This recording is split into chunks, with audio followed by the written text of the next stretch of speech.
नमस्कार, स्वागत है आपका सागर कोचिंग सेंटर भगवानपुर में। मैं हूं श्रवण कुमार सागर। आज की इस वीडियो में आपके लिए लेकर के आए बिहार बोर्ड वार्षिक परीक्षा 2025 क्लास 8 के लिए विज्ञान का पेपर। तो आइए वीडियो को शुरू करते हैं। विज्ञान में आपको 2 घंटे का समय मिलने वाला है और पूर्णांक जो है 50 का होगा।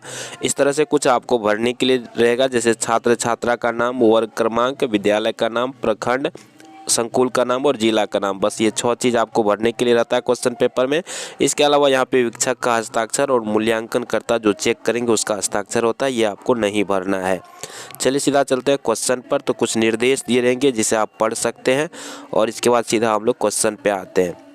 देखिए यहाँ पे पहला प्रश्न है, सही सही मिलान कीजिए। ठीक है, इसमें आपको 10 नंबर मिलेंगे अगर आप सही सही मिलान करते हैं तो यहाँ पे देखिए दिया है ऑप्शन में सोना, आयरन, कार्बन, तांबा, पारा। तो किसका किससे मिलान करेगा, चलिए देखते हैं। तो आपको पता है सोना से क्या होता है, आभूषण बनता है, तो इसको इसमें मिला देते हैं। फिर आयरन, आयरन मतलब क्या होता है, लोहा। लोहा से क्या बनेगा बताइए, इनमें से क्या बनेगा, मशीनें बनेंगी, है ना। कार्बन, कार्बन किस में होता है, ईंधन में कार्बन होता है, आपको पता होगा। तांबा, तांबा से क्या होता है, बिजली का तार बनता है। और पारा किस में भरा जाता है, थर्मामीटर में। तो इस प्रकार इसको मिला सकते हैं। काफ़ी आसान सा ये प्रश्न है। दूसरा प्रश्न लेते हैं, सही विकल्प पर सही का निशान लगाइए। तो यहाँ पे देखिए प्रश्न में है, कांवर पक्षी बिहार स्थित है।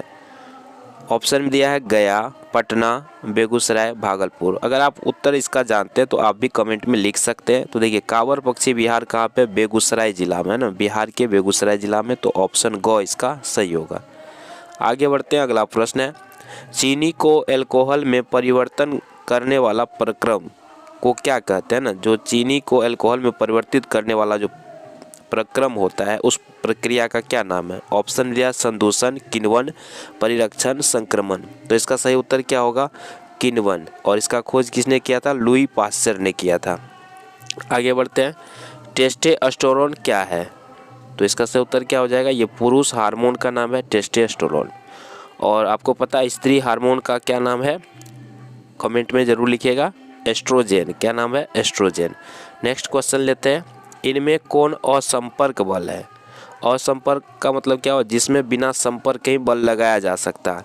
तो खिंचाव या धक्का तो नहीं हो सकता। घर्षण में भी संपर्क होता है, ये भी नहीं होगा। तो कौन सा हो जाएगा, चुंबकीय बल क्या होगा, असंपर्क बल है। अगला प्रश्न है, सामान्यतः ऋतुस्राव कब आरंभ होता है।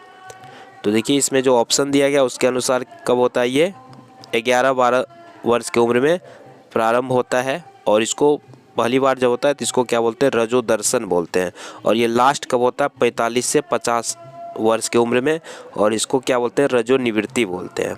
नेक्स्ट क्वेश्चन है, अब देखिए यहाँ से नीचे दिए गए प्रश्न का उत्तर 100 शब्द में आपको देना है। इसमें प्रत्येक प्रश्न में आपको 3 नंबर मिलेंगे। तो पहला प्रश्न लेते हैं, धातु और अधातु में क्या अंतर है। तो देखिए धातु और अधातु, धातु क्या होता है, सामान्यतः सभी धातु जो होता है कठोर होता है पारा को छोड़ करके। लेकिन अधातु ठोस, द्रव और गैस ये तीनों अवस्था में हो सकता है। या इसको ऐसे कह सकते हैं, धातु जो है सामान्यतः ठोस अवस्था में पाए जाते हैं, लेकिन अधातु ठोस, द्रव, गैस तीनों अवस्था में पाए जाते हैं।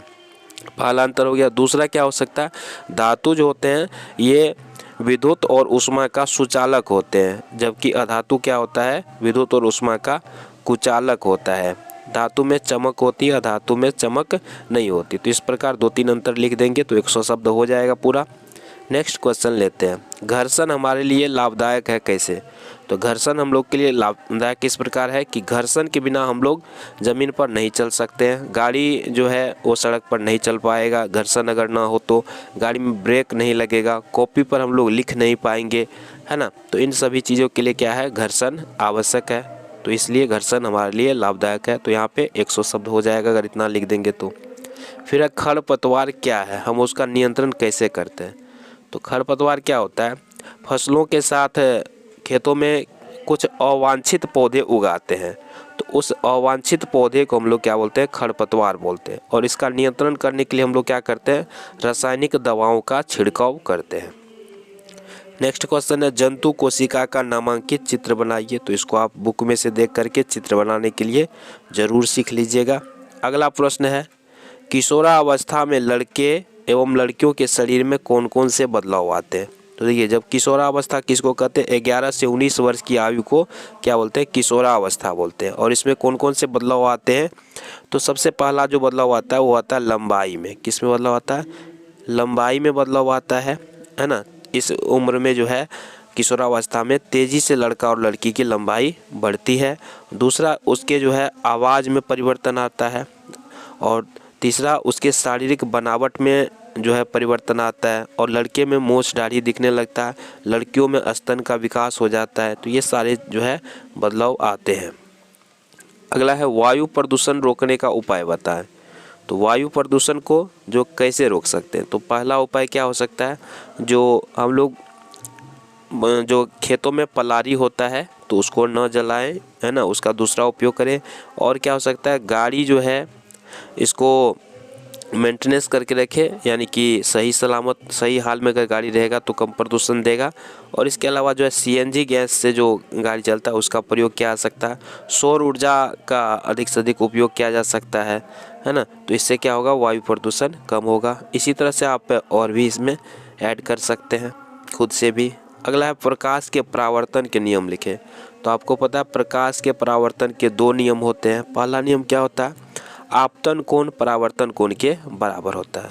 आपतन कोण परावर्तन कोण के बराबर, आपतन कोण परावर्तन कोण के बराबर होता है, इसको लिख सकते हैं, है ना। आपतन कोण परावर्तन कोण के बराबर होता है। दूसरा क्या होता है,